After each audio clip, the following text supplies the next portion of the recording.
This is Solo Travel Talk, the hassle-free travel series. Your solo travel advisor and host is Astrid Clements. Dear listeners, we are diving right into the heart of the matter. We've all heard of or experienced firsthand the days, oh so long ago, when flying was an elegant experience. We even used to dress up to fly as if it were a semi-formal event. Those days are gone. Nearly every other month, we're treated to a viral video of an on-plane fight breaking out, or horror stories of canceled flights and stranded passengers. We even hear about airlines experimenting with fees clearly designed to maximize the misery of flying. Can your solo travel advisor Astrid Clements take on this epicenter of hassle? Is it even possible for flying to be hassle-free?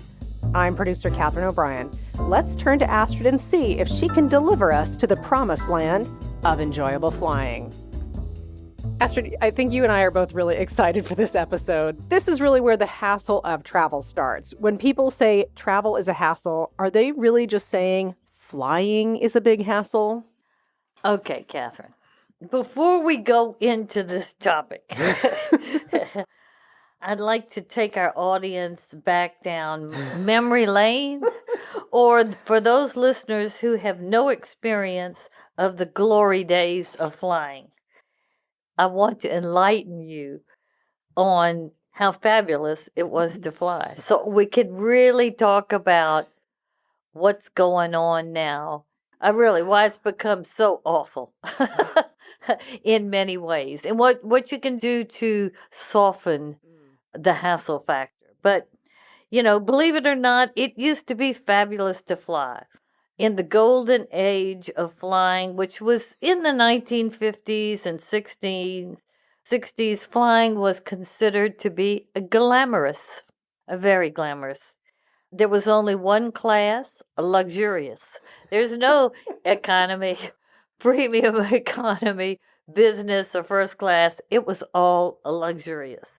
You dressed up in your best clothes. I mean, women wore heels, pearls, furs, hats, gloves. I mean, you dressed to impress. This was, whew. The airline stewardesses were movie star gorgeous. I mean, all of them were highly vetted for looks, all kinds of things. They were trained in etiquette and hospitality. The atmosphere on the planes during the flights were party hardy. It was champagne, spirits flowing. Meals usually lasted 3 hours. They were served on linen, fine china, silverware, crystal. All the drinks and food was free. And you could just eat as much as you wanted to until the food ran out, basically. Luggage. Oh, luggage was a status symbol. I mean, you invested in some serious luggage to impress. Not only the super fancy luggage, but you had luggage stewards. You didn't ever have to worry about carrying your own luggage or luggage on wheels or anything. You had the stewards out there ready to help you as soon as you got out of your car, etc. There were no limits to how many pieces you could take. The weight didn't make any difference. The size didn't make any difference, and there were definitely no fees. The cabins, the aircraft cabins, they were super nice. Big seats, lots of leg room, not that many seats. Only thing, there was smoking allowed at that time. So that's one of the few things that have changed for the better. Of course, there was no security checks or lines or anything like that. That was totally not even thought of at that time. And really, a lot fewer people were traveling. So, bottom line, flying was an elegant affair, and the passengers were treated like royalty. I mean, it really was fun. And I was lucky enough in the 60s to fly, and I can tell you, I did. I felt like, it was just great. That's all I could say, because it was just so, it was like what you saw in the movies, but it really was like that.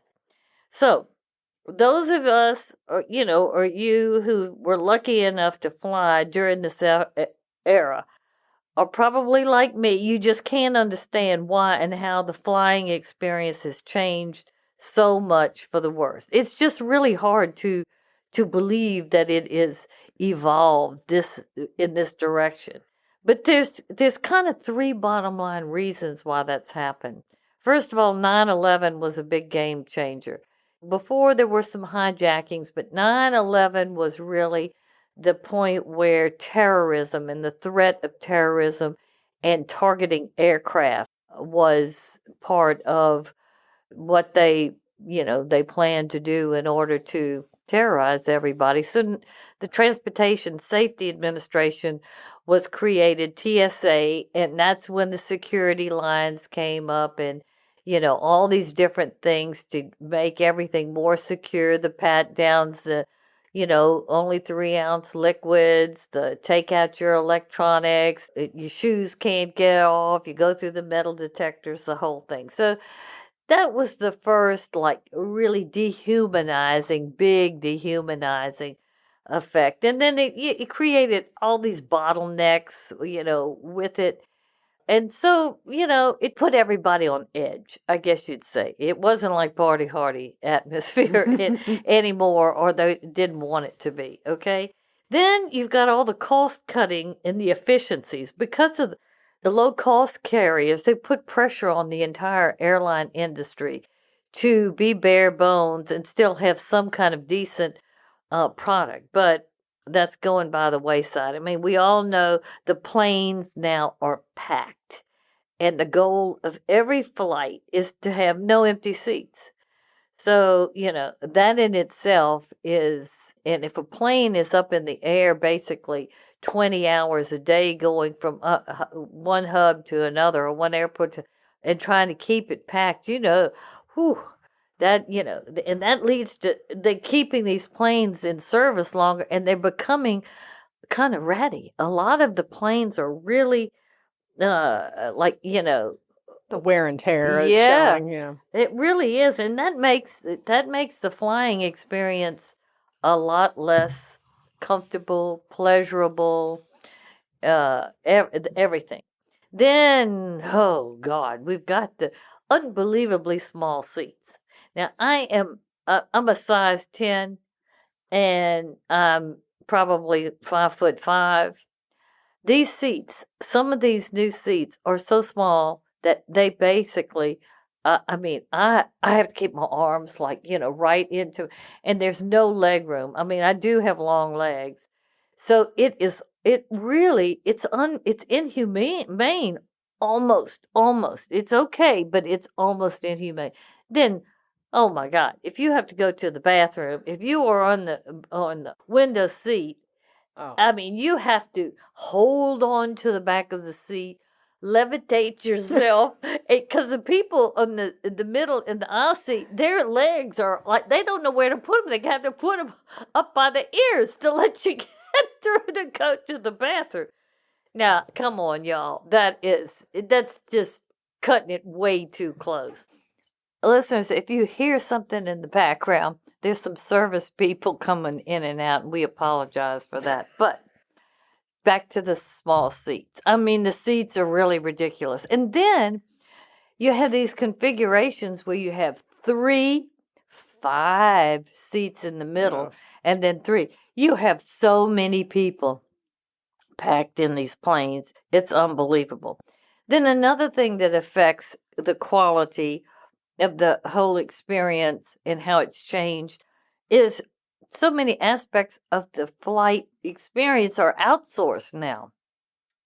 So the airline companies themselves aren't having the real direct access to customers. So they have an excuse. And then if you got a third party doing things, they don't care that much because they're working for their company.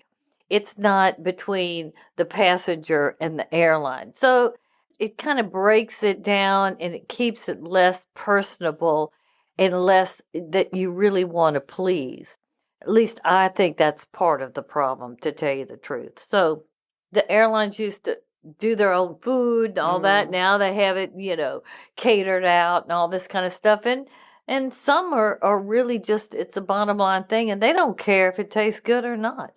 Before, the airlines, they would really want it to taste good because it would affect who would fly with them versus the competition.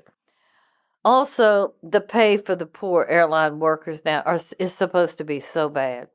And I have to tell you, I was so shocked the last time I flew into New Orleans. I got in at about 11:30 at night, and I was walking to get my luggage, and there I saw a pilot sleeping on one of the couches like passengers do if they miss their connecting flight. I was mortified that poor pilot was sleeping on the couch. Now, he might have had to have a plane at 3:00 in the morning, but what caused him to resort to sleeping on the couch? You would think that they have everything that is needed to make sure that the pilots are fully rested, they have all the comforts they need, etc. It was horrible. Yeah. So it must be something with cost efficiencies. I'm not really sure, but that has had a lot of effect on the quality of air travel.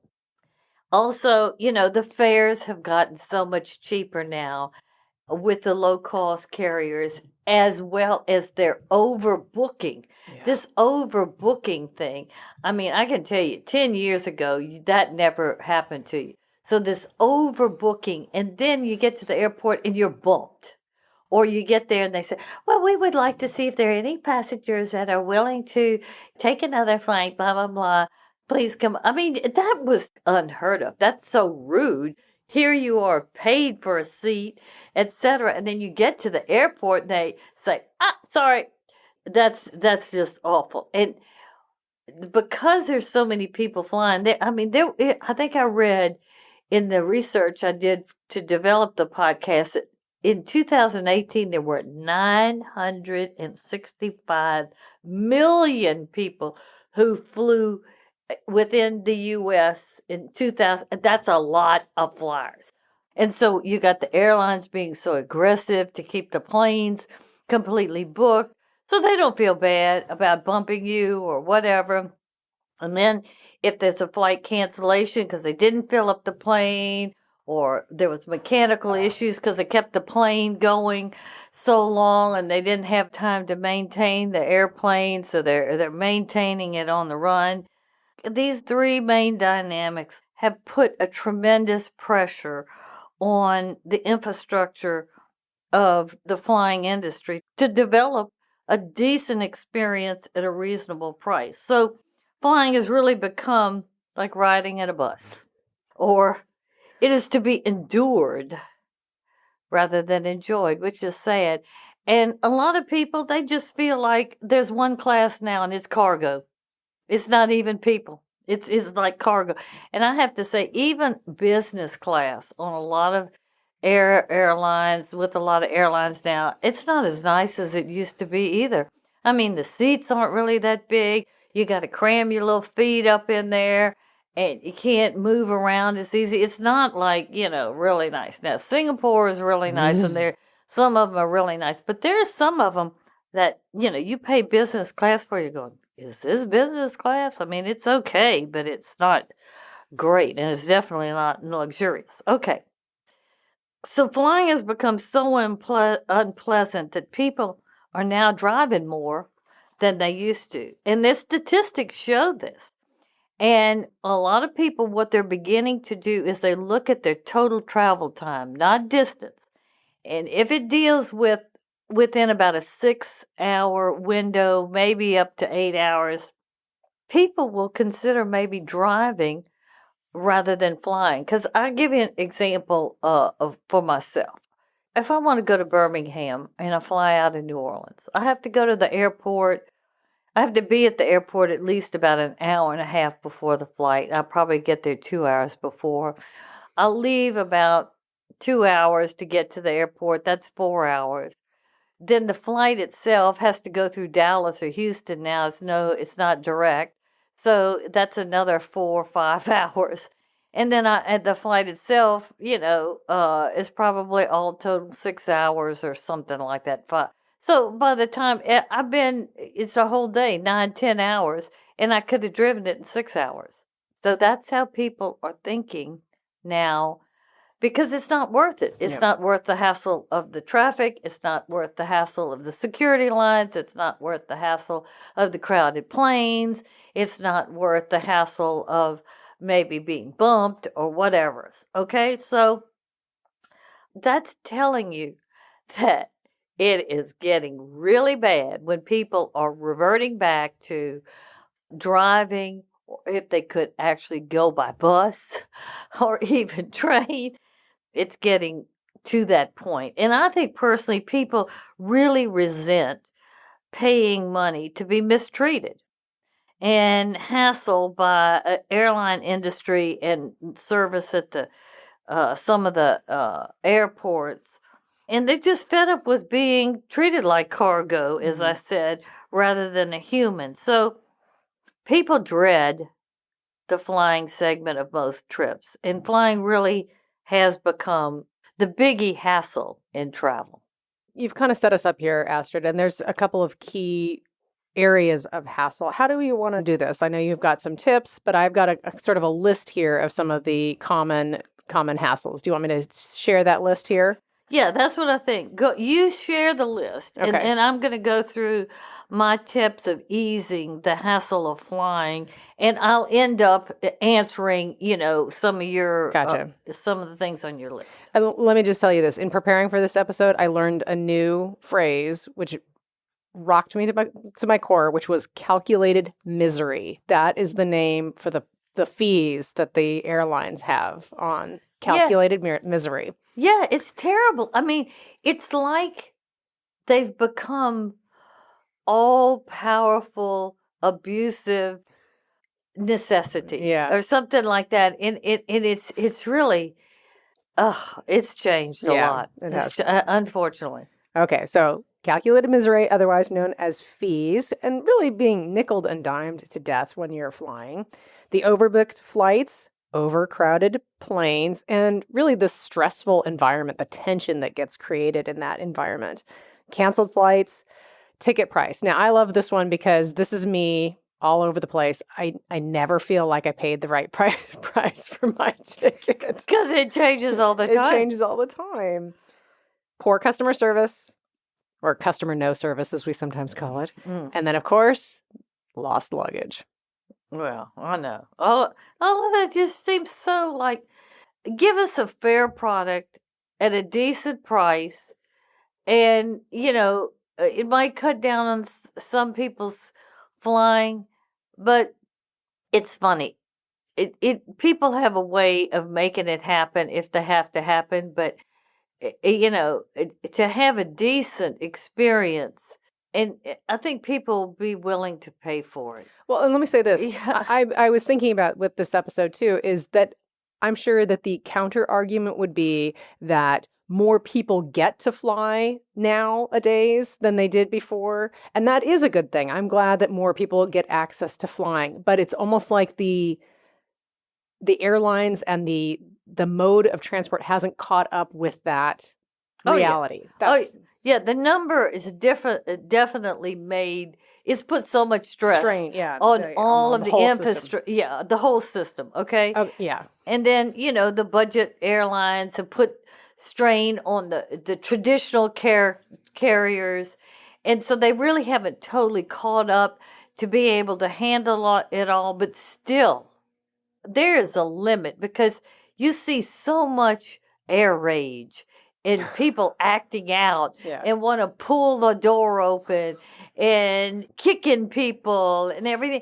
And that is somewhat a product of being so much stress in the whole flying experience. It might not be the total thing, because, these individuals probably have some personal mental health or emotional issues, but still, if it was much more personable and comfortable and human and just decent in just many ways, I think you wouldn't have nearly as much of this craziness on board going on. That's my personal Okay, opinion. so what hope do we have? Oh, Astrid, what hope do we have here? Well, these are my tips.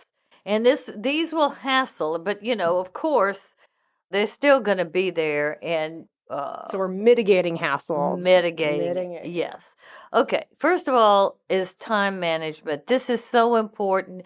Get to the airport with plenty of time, which means if you think it's going to take you an hour to get to the airport, you should leave probably a half an hour to an hour earlier. Check the traffic before you get on the highway. Make sure there are no wrecks between where you live and the airport. But still, even if it's clean sailing, go a lot earlier, because it keeps you from being stressed out if there's an accident that happens on the way, or you have some kind of flat tire, or anything can happen, and it gives you enough time to solve that particular issue. Also, you have a lot more time at the airport. So you have enough time to get your boarding pass if you haven't done it or gotten it online. You can go ahead and get your luggage tagged and weighed, and if you have to pay extra fees or whatever, and do that. And let me tell you, even checking in your luggage now can be a big hassle. In certain airlines, there are these huge lines that are being formed, and you have to, go to the kiosk yourself and push in, your name and your flight number, and you might not have that handy, and you can't go up to drop off your luggage before you get this, and you get the tag, and you put it on your suitcase, and then you go up in another line to give it to the airline to put it on oh my God. So you have all these different lines, and then if it's a real busy day or a real busy flying time, you got these security lines that are like, oh my God, this is where people really start getting that, God, you know what I'm saying? Does it have to be like this? So all of this, you need time to be able to deal with this. And another thing, when you are having connecting flights between two airports, domestically they say you need minimum an hour. I think you need a minimum of an hour and a half, maybe 2 hours, because there are these flight delays and all these things that happen if you're, making a connection that if you have one of these tickets where, if you miss the flight, there's no refund, whatever, you're just out of luck unless you have travel insurance that'll pay for it.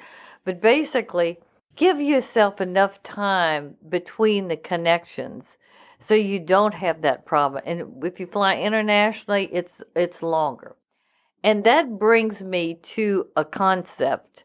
You talked about a new concept. Well, I learned a new concept researching for this podcast. It's called dwell time. And dwell time is the amount of time that you spend in an airport before you catch a flight. So you need to figure out how you're going to make this dwell time pleasant. And airports are getting better and better at creating environments for dwell time. It's a moneymaker for them, but also it is part of making people want to travel through that air hub versus another air hub. But when you're in the airports, if you can get to the airport lounges, the VIP lounge, definitely do that, because you have free food, free beverages, and it's not as cool as it used to be. Those VIP lounges used to be fabulous. Now, they're okay. They're really just okay. The only one that I've seen that I consider fabulous is the one in Istanbul with Turkish Airlines. And woo, it is fabulous. Air France has a very nice one in JFK. They've got a Clarins spa there, and they give free facials. While you're waiting to catch your plane, and the food is good, French. So try to get get into one of the airport lounges. If you can't do that, have a good meal if there's a restaurant that you like, or If you like wine, have a glass of wine. But, eat before you get on the plane. That's what I'm trying to say. And eat something that you like. Also, make sure all your tech devices are charged. So charge them. That's a good time to charge them. They've got a lot of nice charging stations now, because you want to make sure you have access to all that information, if you have a travel management app or whatever. Your phone really is your key to staying connected. So you want to make sure that's charged, and if you have an iPad or your laptop or whatever, and you need it to work during the flight, you can charge it up there. So those are some of the just basic things you can do with your dwell time. Then don't wait until like a half an hour before the plane's leaving or whatever. Don't cut going to the security line short. I have done this before, and I have actually missed a flight because of it. Because the security line got so bad and they were so slow. When I finally got to the gate, they had already locked the plane and they wouldn't open it. And I mean, I missed that flight, and I had to wait till 10:30 to get another flight. It was a very unpleasant experience, to the point where I got an iPad stolen out of my luggage because my luggage and I got separated. And then when I finally got there, the luggage, I couldn't retrieve it. Oh, everything. And then when I finally got it, my iPad wasn't there.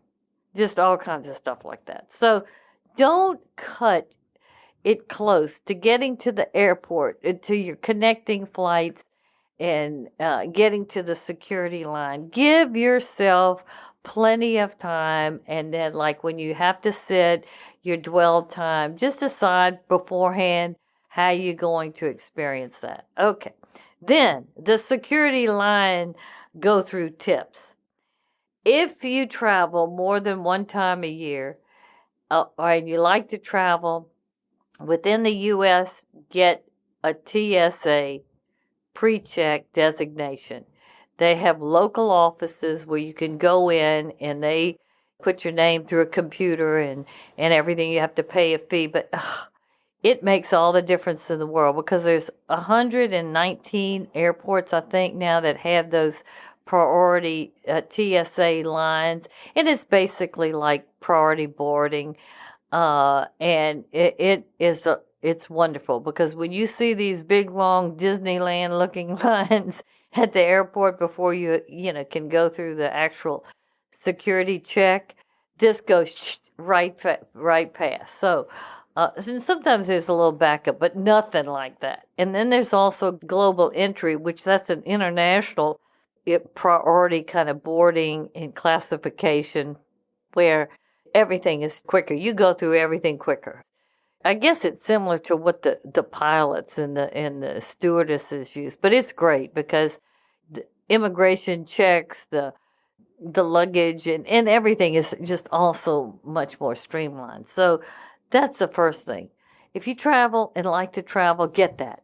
And make sure that when you make your reservation, the TSA number is on your boarding pass. Because if it's not, even though you have it, they're not gonna honor it. And that's happened to me before. Okay, when you're getting ready to go through that particular first part of the security, go ahead and have your identification, whether it's passport, the global entry card, or it's your driver's license, whatever it is, have it out, have your boarding pass, be ready to go up there quickly. Don't just, get up there and you got to fumble through your purse. I mean, all it does is aggravate the person who's going to check you, aggravate everybody behind you. You're going to get all stressed out because you're aggravating everybody. So, before you even get in the line, just have it right there ready to show and just hold it in your hand. In one hand till you get up there, and then put it back in your purse. But be prepared, because lots of people, they just start talking and they don't do it, and then and boy, and you can feel it. You can feel the tension. It's like a bunch of cows ready to storm the fence or something. Okay, then if you don't have TSA pre-check, you're gonna have to take your shoes off Ideally, you should have slip-on shoes. No shoes with, laces and ties and all that. And really, you probably always want to wear socks because you're going to have to walk a certain distance without your shoes on. And then you want to put your feet that everybody's been walking on back in your shoes. And, some people are more germaphobes than others, but, if you have socks on, that will alleviate having to walk barefooted. Okay. Then it's best not to wear jewelry or pants that need belts or jackets. Yeah, I mean, if you have to have a jacket, you'll just put it in the bin. But because you have to take all that off because it'll set off the detector, or they don't allow you to go through with the jacket.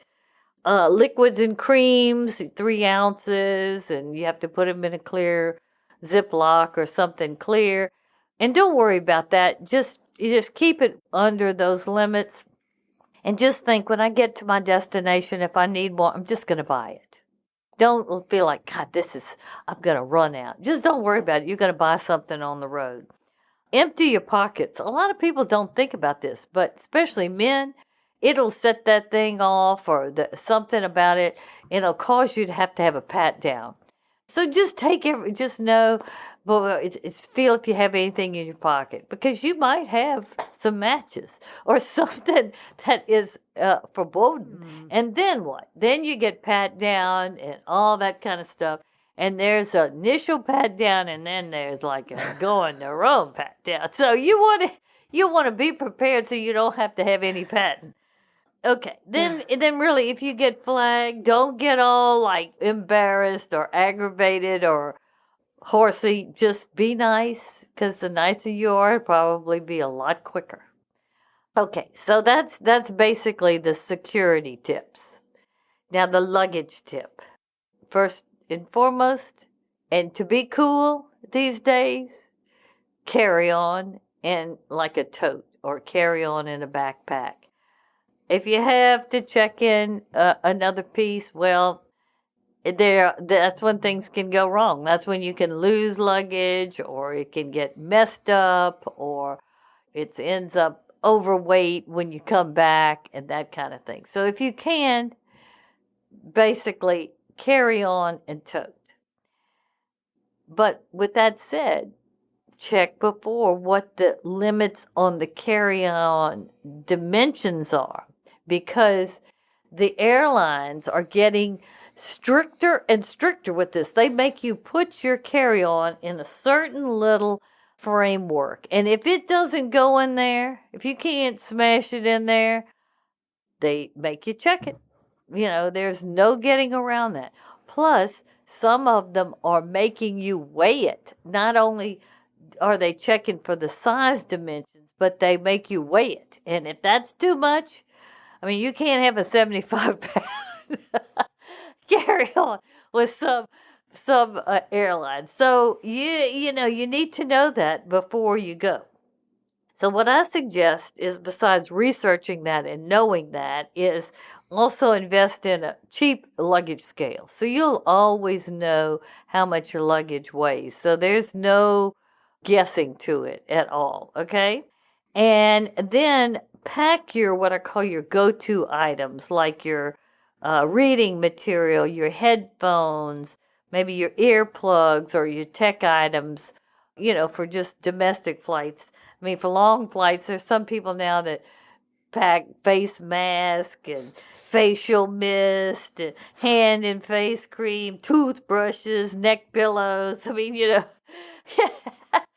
like little blankets and everything. But, put those in your tote. It's got to get into what you can put under your seat, and because you don't want to have to say, oh, excuse me, I need to get into the overhead. I need to get something from my, then you have to take your luggage. You can't usually open it in the aisle. You'll have to go up to the kitchen alley and do it there.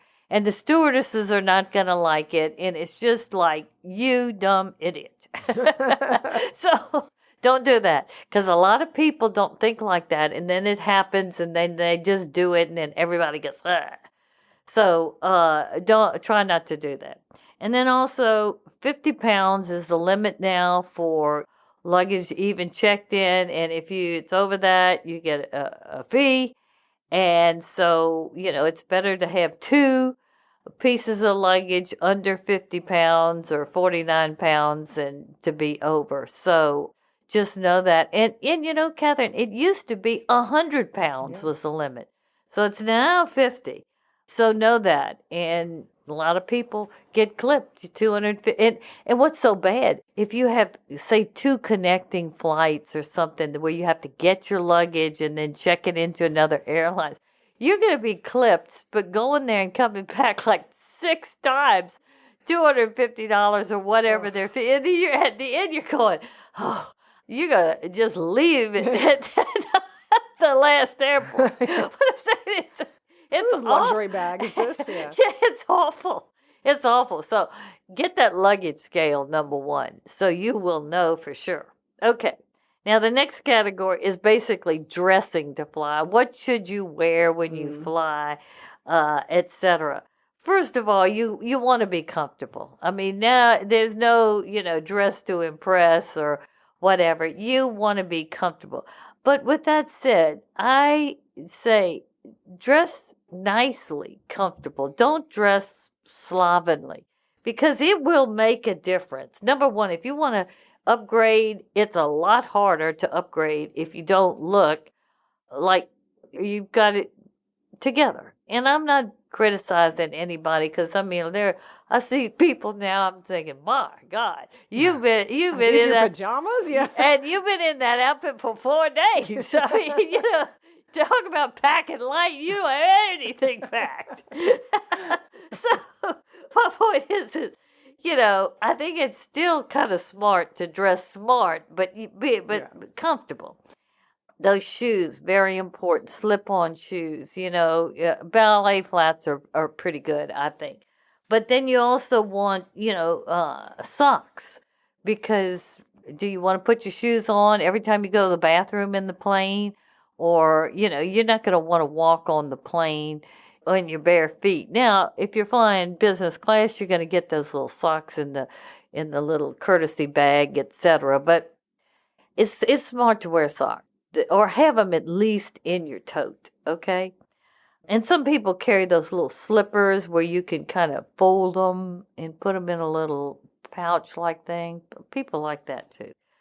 Then you have to layer yourself, because planes can get really hot or really cold. And I have a lot of these kind of big pashminas that are kind of like blankets, or they're kind of cape-like things. I love those, because those really work, when the plane is getting down to sub-zero. Because if you take these long international flights, those planes will get really cold. I mean, they try to manage that, but it's not totally manageable, especially with so many people in the aircraft. So I like to bring those big pashminas. Natural fabrics are much better than synthetic, but a lot of people wear stretchy, breathable kind of synthetics, and that's not too bad. The layering is really the key to everything. Yeah.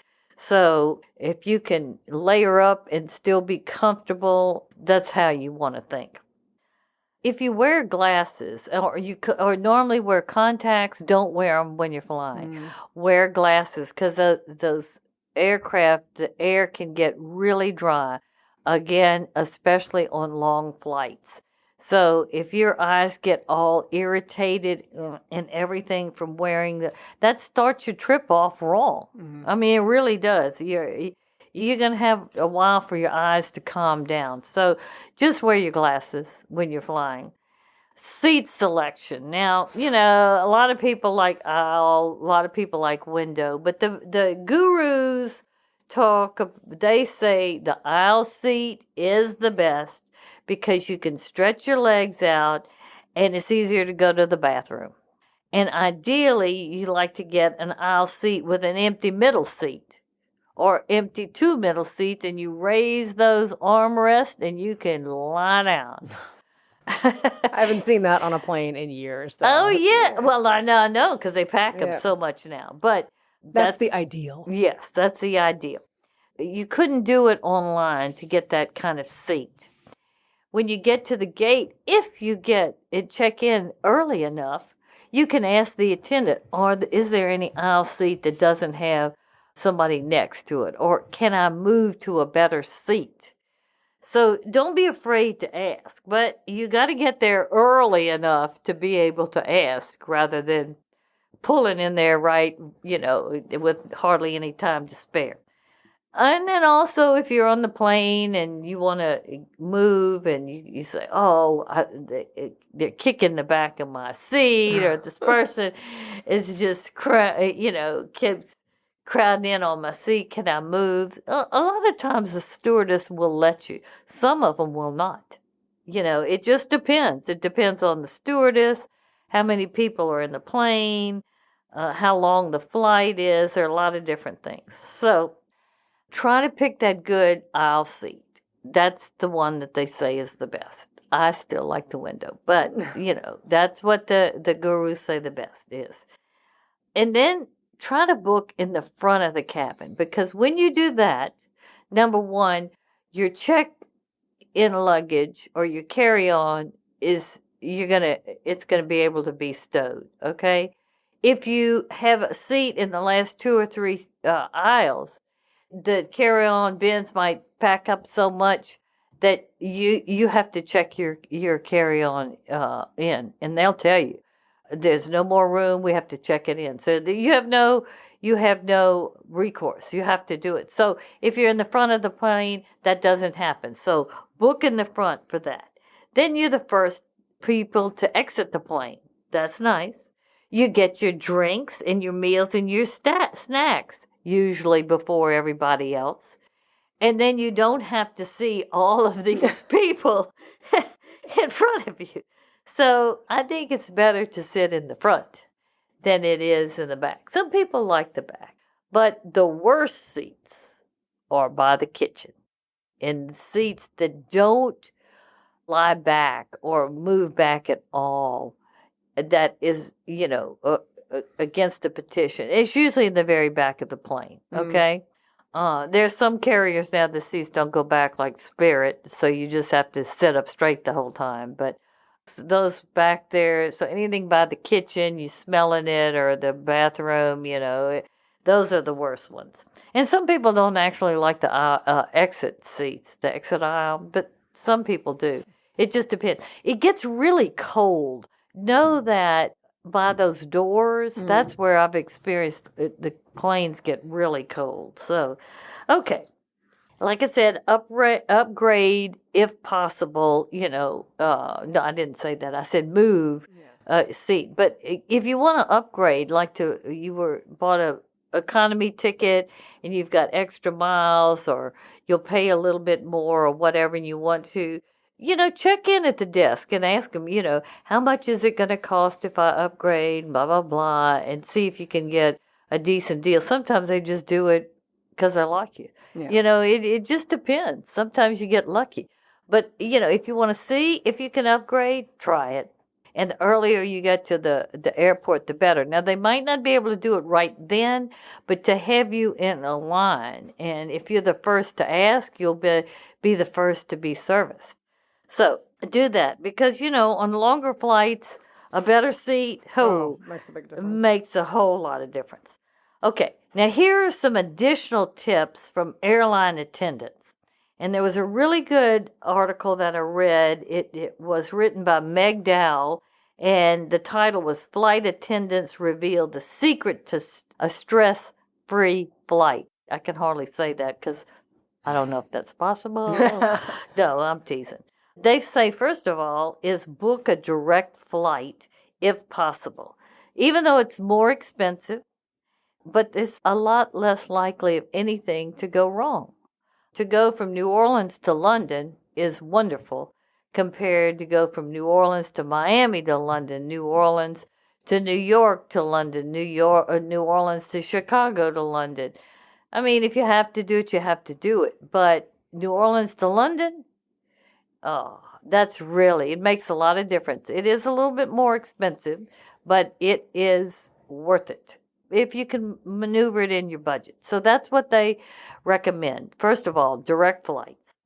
Secondly, don't fly during the weekend if possible. They said that's the worst time to fly. Too many people, and just everything just kind of gets real tense during the weekend. Tuesday and Wednesday are the best times, they said.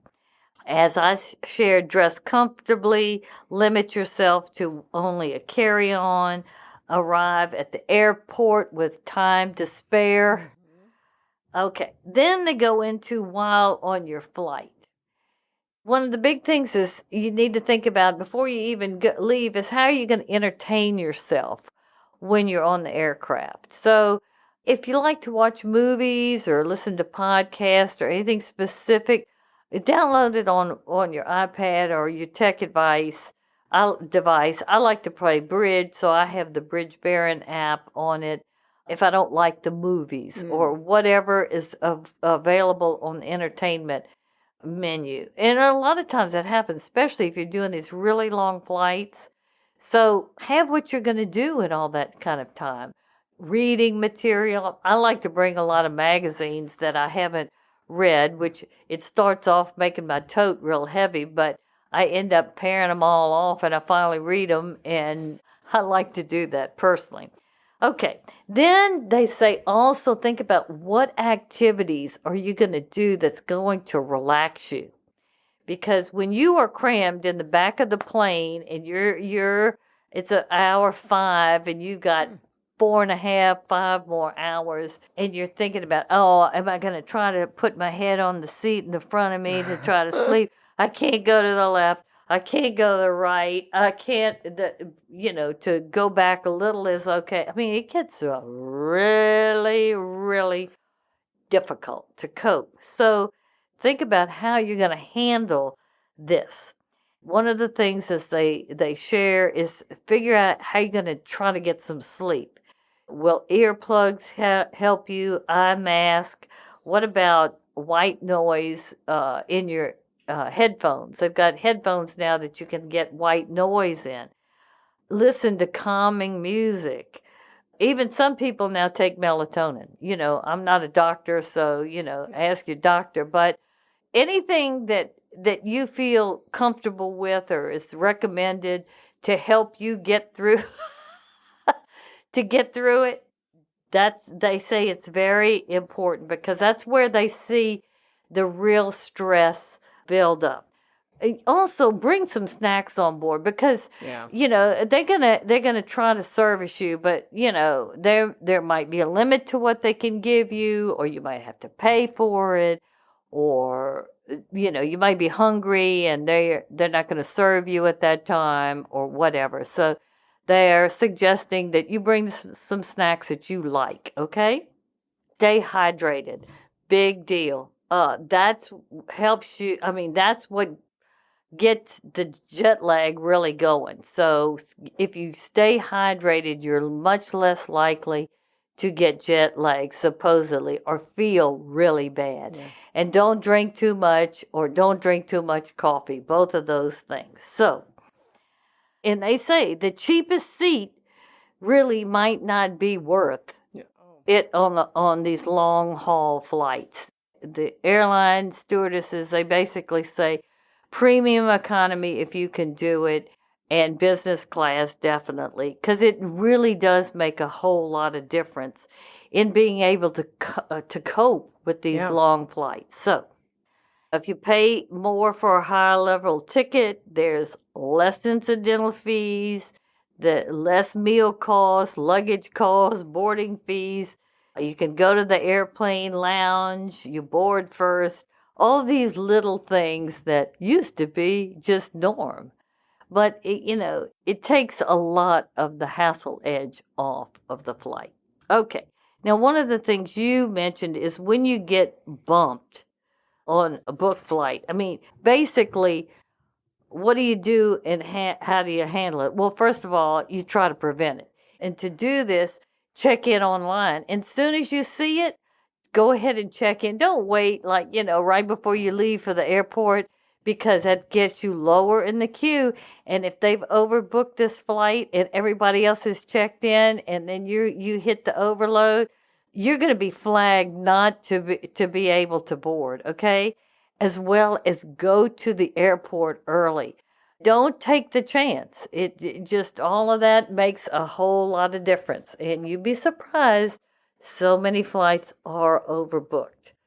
Then, if you get bumped, I mean, you want to get the most out of this as possible. You want them to give you a voucher for your meal, for your hotel room. And if you're really with a good airline, a lot of times they'll give you a voucher for a free trip. I know what happened to me with Spirit Airlines. The first time that I had flown with them, I was going to, I think, Las Vegas. That's where it was. I was going to the Travel Goods Convention. And it was a very early flight, 6 o'clock in the morning, but it allowed me to get there and get there kind of almost when it was opening.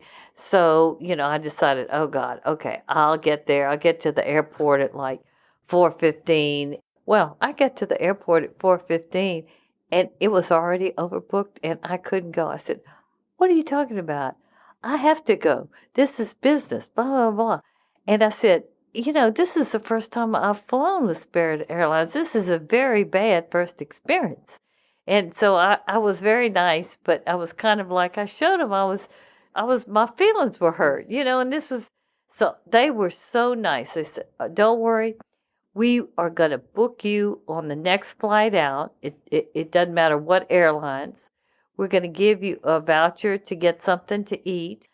What else? They did something else. And then they gave me a free voucher to go anywhere that Spirit flew round trip.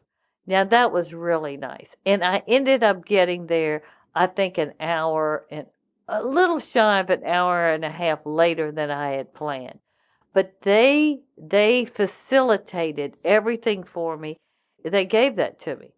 Now, there are a lot of airlines don't care at all. It's just like you just got to roll with the sucker punch. And isn't that how you discovered Cartagena? That's how you got down there? Yeah, that's exactly. So when I got that voucher, I got on the website when I was getting ready to think about using it, and I said, well, let's see where they go exotic. So I went to Cartagena. I love Cartagena. Okay, the next, sucker punch, as we can call it, or whatever, is cancel flights. Now, the cancel flights, sorry, you can't really do anything about this. And they happen a lot more than you think because of weather or mechanical issues. They are maintaining these planes as they go a lot more than they used to, because the wear and tear is more than it used to. So you can't do anything about it. The only thing you can have is if you have travel insurance and it goes within the specifications of what they will pay for because of canceled flights, you can get your money refunded, because a canceled flight can cascade into all kinds of bad things. When this happens, follow the airline's instructions. I've seen people get so mad, they'll get on their phone or their laptop and they'll start booking another flight or trying to change something. And all that does is cost them a whole lot of money.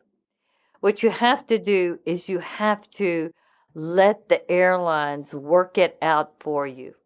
And some of them are awful, but they will do it.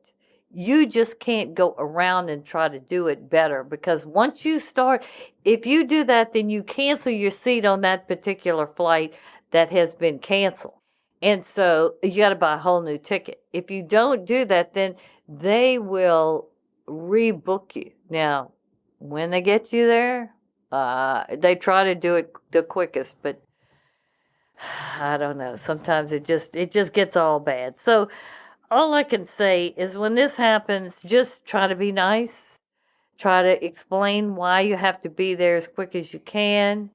Attitude makes a lot of difference in who's going to kind of get booked first. Now, if you have frequent flyer points or you're a frequent flyer with them, they have to give you first priority. So that does help you out a little bit. But this is a fact of life. there's not too much you can do when they cancel the flight, okay?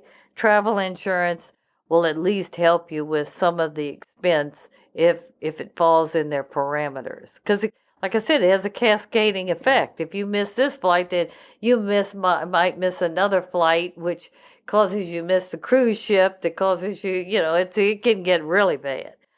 Okay, then you have a question, what is the best price for a flight? Or how can I get the best price for a flight? Well, oh my God, that's all I can say. Prices keep changing all the time.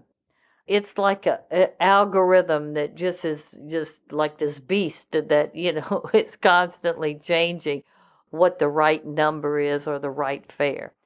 But the general rule, and I did a whole podcast on flying and how to get the best deal and when to book it and everything. So if you really want to get a lot of information, Google that podcast. But bottom line is if you buy your ticket about 50 days out, that's usually when the price hits the sweet spot. You want to try to buy the ticket at around 3 o'clock in the afternoon. I know that sounds weird, but there's something about that time that the price dips kind of to its lowest at that 50-day prior to the flight taking off point, okay? Try to book your ticket itself to fly out on a Tuesday or Wednesday. Those days, there are less flyers flying on those days, and the tickets tend to be cheaper. The first flight out and the last flight out are usually the cheapest tickets for that day. So if you want to get the best ticket, 50 days ahead of time, book it at 3 o'clock, leave on a Tuesday, the first flight out. So that's kind of how you're thinking, okay? But listen to my podcast, and I give you a lot more tips. I'll link to it, yeah. Okay. Then watch out for multiple flight queries about price on one computer, where you have to put in your name or anything, they know who you are, because the price goes up every time you look at it. So, you want to look at it at strategic times and then go to book it on a whole new computer. Now, some people know how to disengage all that stuff. I don't. And I just believe that they can see and they know everything now. So, your best bet is to do it on a whole different device, okay? Because it does go up every time you do. So those are really, I guess you'd say, my overall tips to try to lessen the hassle. It doesn't take the hassle away. I mean, just the sheer number of people flying is an issue. And I don't know what to say. I mean, maybe it will reverse itself somewhat, but I don't see that trend yet. This is a good time, Astrid, for us to take a little break and talk about our sponsor. This episode of the Hassle-Free Travel Series is sponsored by the Astrid Travel Club. If you are looking for a travel opportunity that is with like-minded people with the Astrid flair, as I like to call it, join the Astrid Travel Club and experience the kind of travel that emphasizes comfort, style, and substance without breaking the bank. I like to say that the itineraries for the trips that we offer with the Astrid Travel Club have flair, fun, and free time.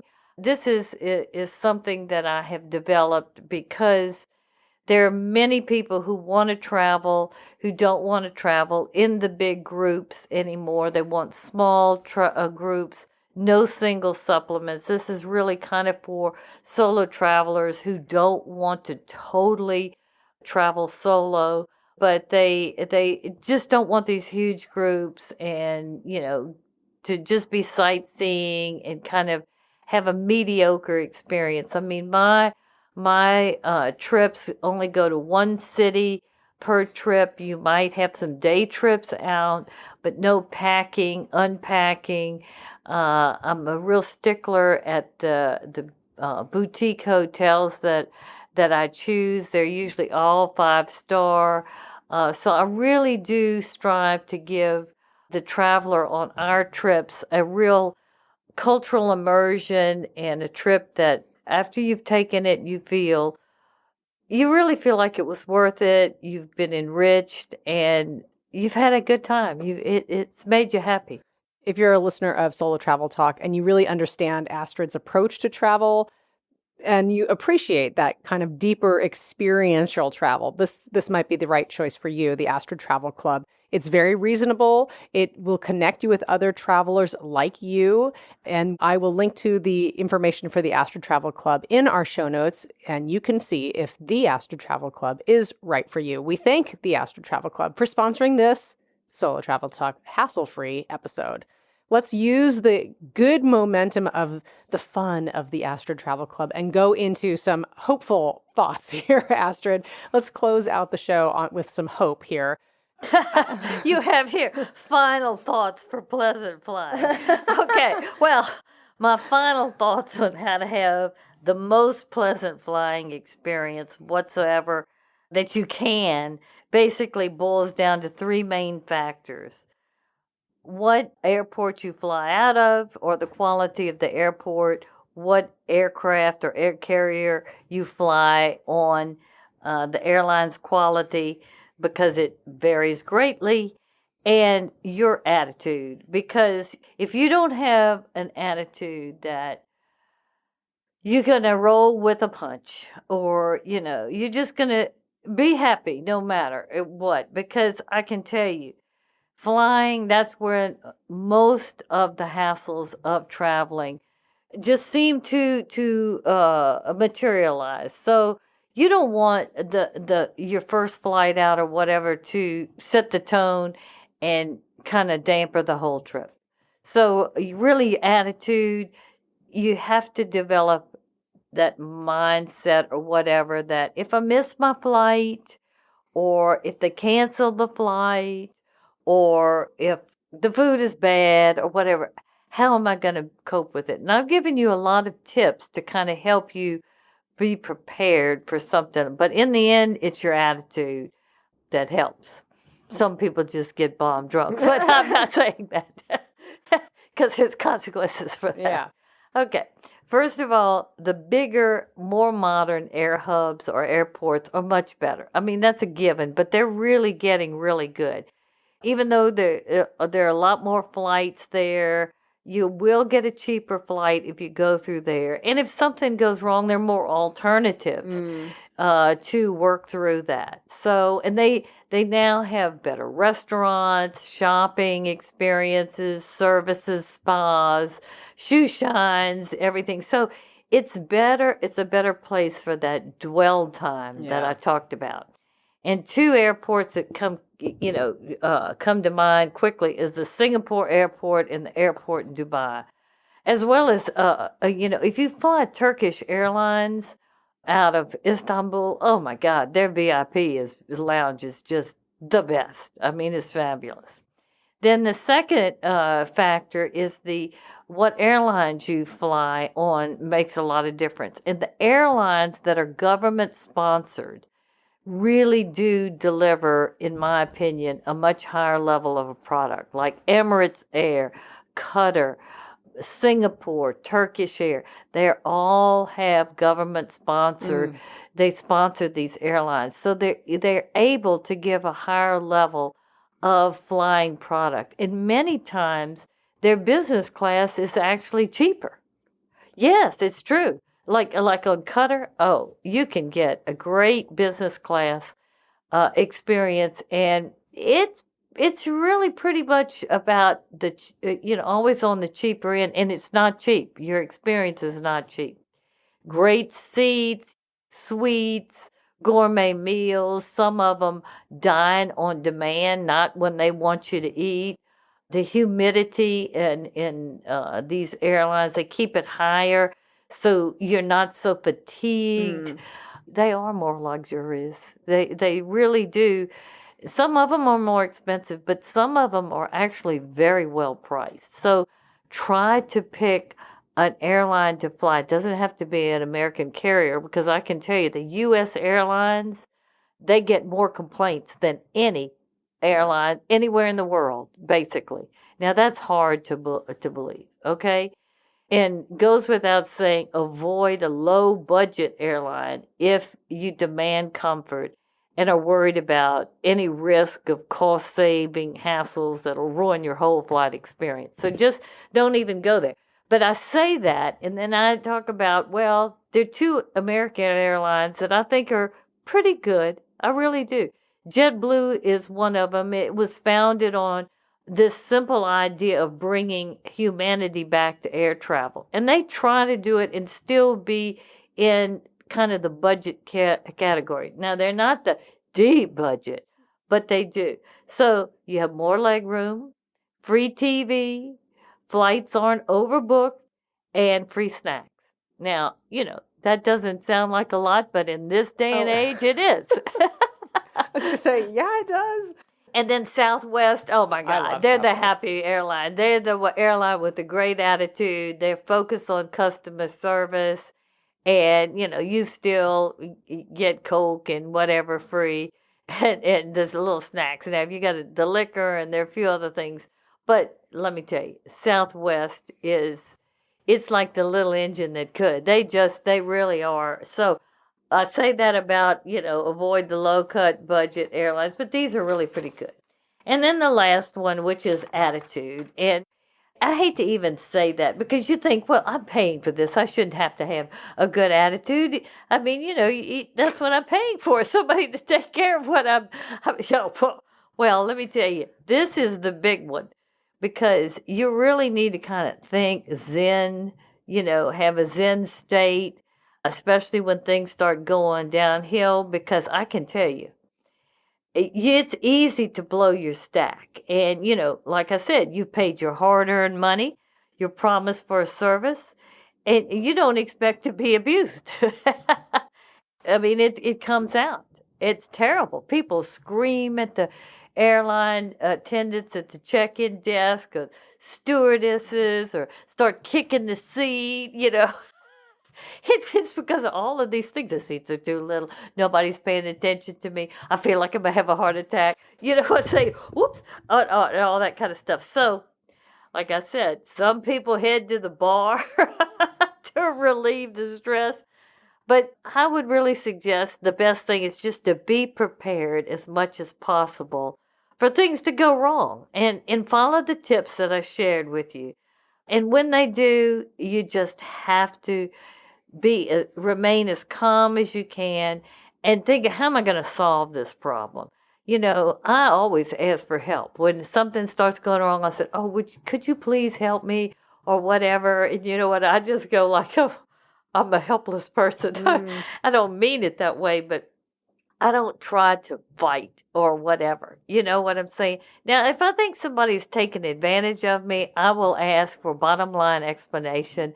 And then if it gets to the point where I am starting to get I feel like rage is beginning to surface, I'll ask to speak to, who's their boss or whatever, and just get more explanation. But don't get to the volcanic state. So, remain calm, relax, roll with the punches. You really don't have a choice. That's what's so bad about it. You really don't have a choice. And most issues will solve themselves in time. They just will. And I'll end with the last tip is invest in travel insurance because they will pay for a lot of things that go wrong if it's not your fault. Okay? Not everything, but a lot of things. And that will at least take off the financial stress because a lot of stress comes in. You think, oh my God, it's going to cost me another $1,200 or whatever, and that messes up every trip when that happens. Yeah. It's a real bummer. So, Catherine, that's our show for today. I have to admit that I got kind of stressed just writing this podcast. I mean, just thinking about it, I can feel it. I mean, I've flown so much that and I try to do all my little things to, be cool and just flow through it. But it's very difficult. It really is. So flying is the biggie. But I do hope the show has given you some good information and has been helpful. if you've enjoyed the show, if you think that, other people would enjoy it or benefit from it, give us a share, a like, a thumbs up, but most importantly is subscribe to Solo Travel Talk, because when you subscribe and we get more subscribers, it pushes our show out worldwide exponentially, and that helps others get our tips as well as our show's rankings, etc. I have to put in a little plug for us. We did get nominated for an award. We were nominated in the Discover Pods for Best Society and Culture podcast. So we got a good nomination there. Yeah, we got nominated, which we were very proud of because we were up against 7,300 other podcasts, or it was a lot. We were up against some really stiff competition, and there was thousands of votes cast. Yes, so we were proud of that. Yeah, that was good. So please subscribe, because that really does help us. And that's the show, and thanks for listening. Dear listeners, we do not want to see any of you on any viral videos from any fights on any airlines anywhere in the world. And we trust that with this episode, you will be cool, calm, collected. Right? Or at least we know that you will try. We hope that you have enjoyed this show. Solo Travel Talk is available on Apple Podcasts, Stitcher, Spotify. We love Spotify. Any fine place that you find podcasts, we will be there. We thank you so much for listening. As Astrid said, we encourage you to subscribe. Word of mouth is so good for podcasts. So thank you for telling all of your friends about the show. And once again, thank you to our sponsor, the Astrid Travel Club. Be sure to check our show notes and you'll find a link to see if the Astrid Travel Club is right for you. Thank you so much for listening. And now, bye. Bye. Find Astrid on Instagram, Facebook, and Twitter.